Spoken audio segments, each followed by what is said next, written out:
Colegas, o próximo item é um item extremamente importante, está aí na tela para vocês. É o nosso querido habeas corpus coletivo.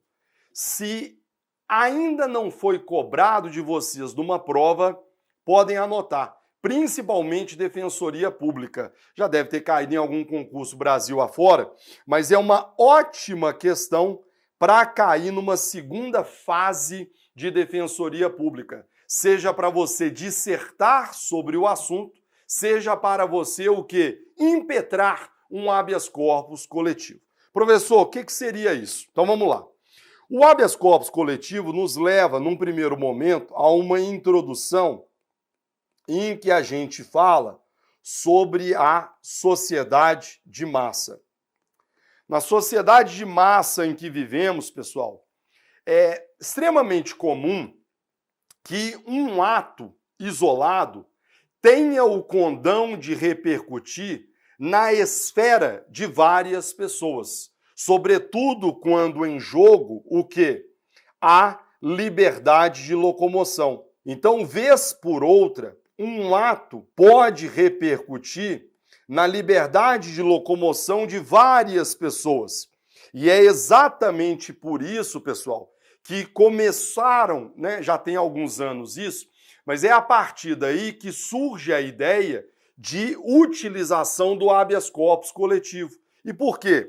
Ora, se um único ato pode repercutir na esfera individual de várias pessoas, por que não admitir a utilização de ações coletivas em sede processual penal? E por que é importante isso? Primeiro, porque quando eu utilizo o habeas corpus coletivo, isso vem ao encontro da celeridade, isso vem ao encontro da garantia da razoável duração do processo, e isso, Charles, também vem ao encontro de um próprio ideal de justiça. E por que justiça, pessoal? Porque, sei lá, eu estou aqui trabalhando num exemplo fictício. Imagine que num determinado presídio, todos os presos sejam incluídos por ordem do diretor do estabelecimento no RDD. Ou seja, não passou pelo crivo do judiciário e de uma hora para outra ele mandou todo mundo para o RDD. Um outro exemplo, imagine você que o diretor, o secretário de administração penitenciária de um estado, de um dia para o outro, mande os 1.000 presos, os 10.000 presos para um container. Todo mundo vai ficar detido dentro de um container. Veja, um ato isolado é capaz de repercutir na esfera individual de várias pessoas. Sob a ótica daquele método tradicional de resolução dos conflitos, o que os 1.000 presos seriam obrigados a fazer? Cada um teria que impetrar um habeas corpus. Pobre do tribunal. E pobre do tribunal, sobretudo porque, não apenas em virtude dos 1.000 processos que seriam instaurados, mas também pela própria loteria judiciária que seria instaurada. E por quê? Ora, quando eu tenho vários habeas corpus distribuídos a juízes, desembargadores, ministros diversos, eu corro o risco de me deparar com decisões o quê? Contraditórias. Um desembargador entendeu que não cabe prisão em container. O outro ministro entendeu que o diretor do presídio pode determinar a inclusão no RDD. Não fica legal isso. Então, senhores, é com base nesse ideal de celeridade, razoável duração do processo e num próprio ideal de justiça e isonomia, evitando essa loteria judiciária, que surge, então, há alguns anos, essa ideia de possibilidade de utilização do quê? Do habeas corpus coletivo. E por que me refiro a ele como habeas corpus coletivo? Exatamente porque, em caso, o paciente aqui, o nosso paciente nesse habeas corpus, ou seja, a pessoa que sofre ou está na iminência de sofrer uma violência ou coação em sua liberdade de locomoção, seria o quê, Charles? Seria uma coletividade determinada. Então, no meu exemplo, os 1.000 presos em containers, ou ao menos determinável. Eu vou explicar isso aqui. Professor, como assim um paciente como coletividade? Quando você impetra um habeas corpus coletivo, de duas uma. Ou você já o impetra apontando as 1.000 pessoas que estariam sofrendo essa violência na sua liberdade de locomoção, o que, convenhamos, é extremamente difícil, ou ao menos que essa coletividade, que esse grupo de indivíduos seja o quê? Determinável. Aqui a gente vai lembrar de um habeas corpus coletivo mais antigo, impetrado o quê? Em favor de mulheres presas, gestantes, parturientes, tá? Amamentando seus filhos. Um habeas corpus antigo. E ali houve essa discussão. Por quê? Porque quando o HC foi impetrado, me perdoe, não sei se pela Defensoria da União ou a Defensoria de algum estado, o que aconteceu? Não era possível estabelecer quais eram as mulheres presas que se encontravam nessa condição. Aí o Supremo falou assim, pô, mas peraí, posso ou não posso conhecer o HC? Entendeu-se que sim. E por quê? Porque entendeu-se que essa informação das mulheres gestantes parturientes poderia ser fornecida pelo Departamento Penitenciário Nacional. Ou seja, se eu consigo obter essa informação, ainda que posteriormente, não há óbice nenhum à utilização do HC coletivo. Legal? Só para a gente poder concluir esse raciocínio, pessoal. Antigamente, o habeas corpus coletivo não era admitido, hoje tem sido admitido pelos tribunais superiores, tá? A doutrina, eu cito aqui no manual vários doutrinadores, professor Daniel Sarmento, entre tantos outros. E se você pesquisa hoje no próprio Supremo Tribunal Federal e no STJ, você vai encontrar vários julgados sobre o assunto envolvendo Covid. Eu já citei o caso da prisão domiciliar e da própria prisão penal envolvendo gestantes, parturientes, regras de Bangkok e assim por diante. E entende-se que o raciocínio aqui, pessoal, deve ser trabalhado à própria luz do mandado de injunção coletivo, de onde, aliás, o próprio Supremo Tribunal Federal extrai a legitimidade ativa. Ou seja, quem é que pode impetrar esse habeas corpus coletivo?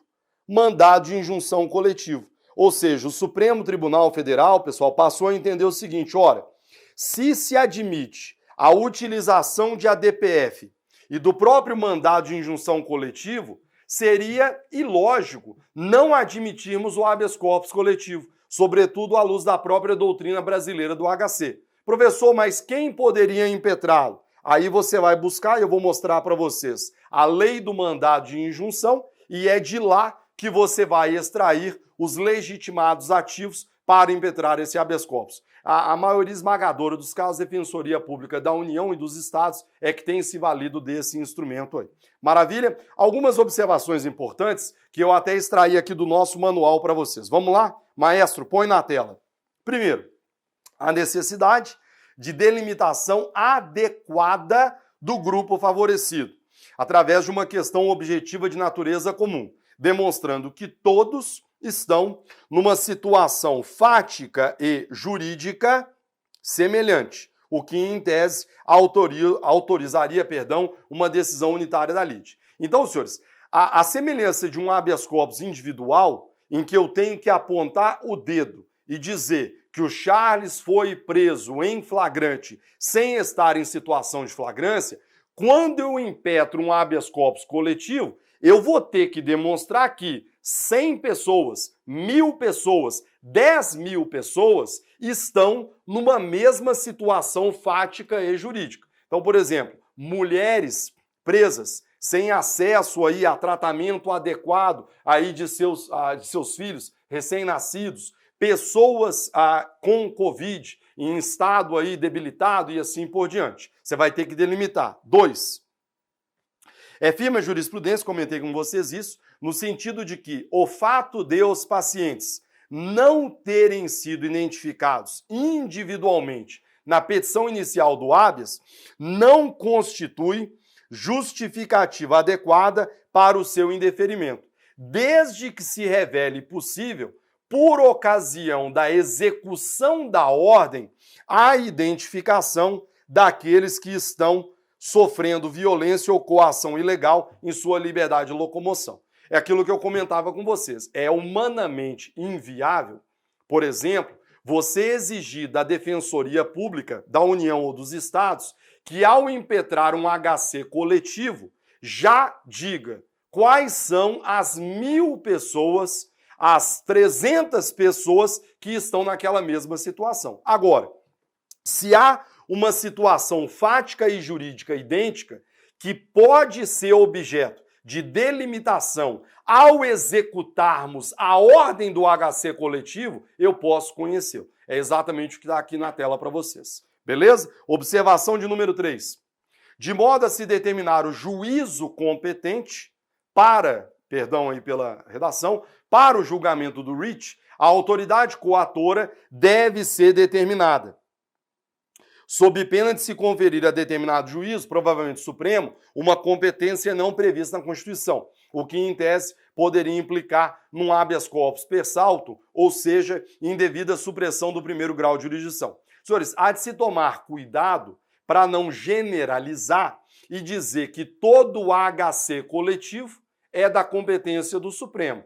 Em nenhum momento a Constituição Federal diz isso. Então você precisa estabelecer qual é a autoridade coatora, para, a partir daí, delimitar qual seria o juízo competente. Então, aqui num exemplo fictício, o diretor do presídio na cidade de Pirim-Pim-Pim decretou o RDD de todos os presos. Ele é a autoridade coatora. Qual será o juízo competente? Provavelmente o juiz de primeira instância daquela comarca. Ah, o secretário estadual de administração penitenciária determinou a colocação de todos os presos em contêineres. Ele é a autoridade coatora. Eventual habeas corpus, provavelmente, a depender lá da Constituição Estadual, será da competência do respectivo Tribunal de Justiça e assim por diante. Beleza? Continue comigo. Observação de número 4. A fundamentação legal para o cabimento desse writ na forma coletiva é extraída pelos tribunais superiores de 2 artigos. Primeiro, do 654, parágrafo 2º, que vai dizer que juiz pode conceder habeas corpus de ofício. Ora, se eu posso conceder habeas corpus de ofício, se você está na mesma situação que outros presos, que outras pessoas, eu posso estender a ordem. E o outro dispositivo que também é citado é o artigo 580, que trata, né, pessoal, daquele chamado efeito extensivo. Se uma ordem é concedida, seja em recurso, seja em habeas corpus, em favor de alguém, e eu identifico outras pessoas que estão objetivamente na mesma situação, eu posso estender essa ordem. Então, por mais que não haja previsão legal expressa do habeas corpus coletivo, a fundamentação desse writ multitudinário é extraída pela doutrina e pelos tribunais superiores desses 2 dispositivos aí exibidos para vocês. Para a gente poder concluir, eu já havia citado isso, a legitimidade ativa do HC coletivo é trabalhada pelos tribunais superiores com a utilização por analogia do artigo 12 da Lei 13.300, que trata do mandado de injunção coletivo. Está aí na tela para vocês, então, quem poderia impetrar esse HC coletivo. O MP, quando a tutela for especialmente relevante para a ordem jurídica, regime democrático com interesse, partido político, com representação no Congresso, organização sindical, pela Defensoria Pública, quando a tutela requerida for especialmente relevante para a promoção dos direitos humanos e a defesa dos direitos individuais e coletivos necessitados, na forma do inciso 74 do artigo 5º da Constituição Federal. Ou seja, se antes tinha que impetrar 100, centenas e milhares de habeas corpus, hoje há uma racionalização desses processos através da utilização crescente dos habeas corpus coletivos.